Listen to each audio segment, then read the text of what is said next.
Hi guys, welcome to our beta version. If you have been here before, welcome back. Thank you for the support. In today's video, we are going to talk about 7 income streams or 7 ways that we earn an income. There are different ways in which money flows to us, and having different sources where money is coming from is better than only having one source, because if the one source that you have dries up, then you really don't have anything else. But if you have different streams, then you know that if one stream is struggling or is not doing well, or it has stopped bringing me income, I have other sources that will cover me and I don't have to worry about cash flow. So at number 1, we are looking at end income. End income is a very common income source where majority of the people are getting their money, and that is through money coming from your job. So you go to a job, you perform certain tasks, and in exchange you get paid, whether it's weekly or monthly or whatever system they have in place. You earn an income from that job. So your employer is paying you for the work that you have done. This could be a private company, it could be an NGO, it could be a public entity, and especially for big companies or big private companies or public entities, we know that most of the time your income is guaranteed. So it's a stable income where you know that on the 25th or on the 30th or 13th or whatever date it is they pay you, you know that I have this set amount of money that is coming into my bank account. But the downside of end income is that it's really difficult for you to scale it.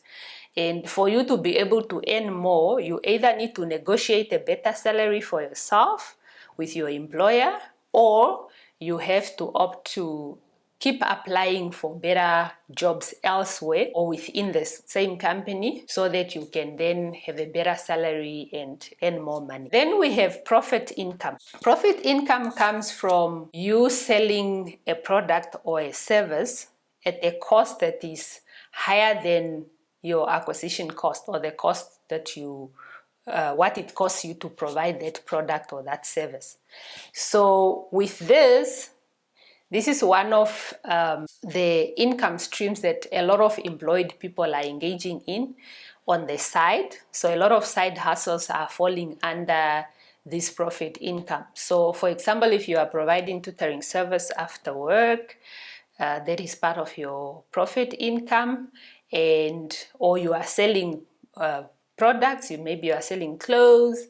In Namibia, we have the order with me people. So the order with me people, most of them are falling under here because these are employed people with their stable jobs, but when they are not at their job, they are busy selling these products. This is good for you to earn an extra income. However, the more of it you do, or the more you try to scale it, the less time you have for other areas of your life. Because for instance, if you work an 8 to 5 job, then after that 8 to 5 job, then you are on your profit income side hustle, then you might not have enough time for either family or for friends or for you to study or any other thing that you have interest in your life. Then we have interest income. Now, interest income is one of the income sources that I like, because here you have your money making you money. So you put your money somewhere. It could be in a savings account, an interest-bearing account. It could be in a money market account. It could be a unit trust. It could be in government bonds. And you put your money there and you are guaranteed an interest amount, whatever percentage it is that platform or that company is giving you. This is income that is, in most cases, it's quite safe, and you also have the benefit of your interest. If you are not taking it out every time you are paid, then you have the potential to benefit from compound interest. So you have your initial capital, and then the interest that you get, your money grows now on top of the capital amount and also on top of the interest that you have earned. Then you have dividend income, which is an all-time favorite for most people. When it comes to dividend income, you are getting paid a company that you have invested in, where you have bought shares.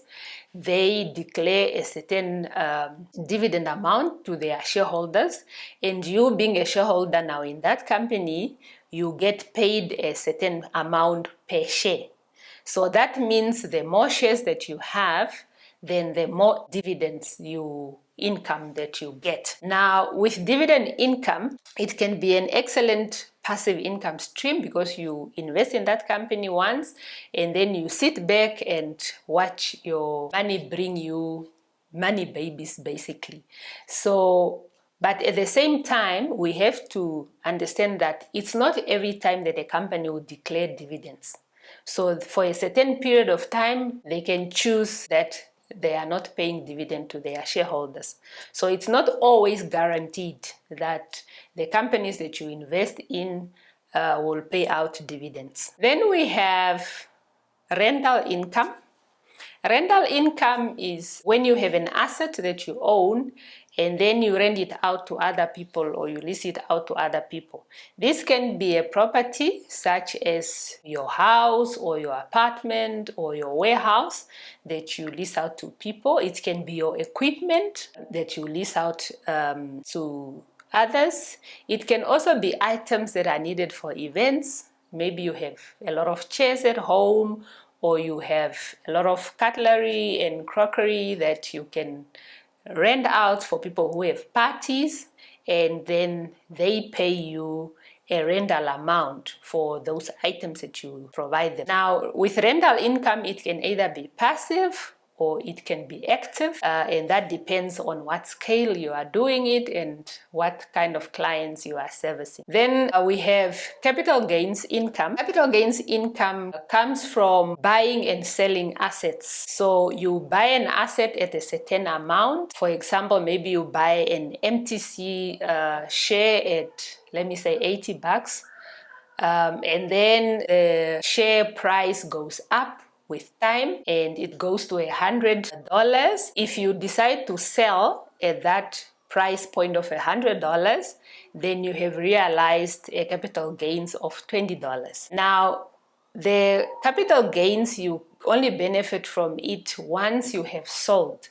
If you have not sold your investment, for example, if you now have those shares that I mentioned before, then it remains as unrealized. So basically, you have not cashed out and benefited from it. One thing that we need to remember about capital gains is that it's taxable. So there is a capital gains tax that can erode your profit. Okay, then we have royalty income, which is not always very common. I think it's one of the least common types of income generally.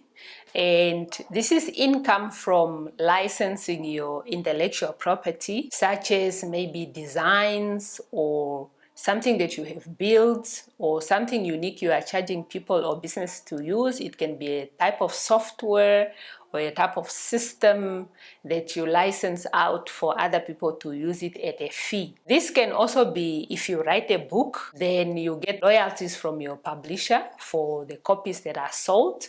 Or if you are a musician, when you make music and you are signed to a certain record label, whenever the label sells your album or whenever your music is played on streaming platforms that compensate artists, then you get paid a certain amount of money as royalty for the work or for the product that you have provided, or for the intellectual property that you have licensed to other people to use. So tell me in the comments which of these income streams that you are earning an income from and which one of these are performing the best for you. And if you found value in this video, don't forget to subscribe, leave a comment, and like this video, and I'll see you in the next one.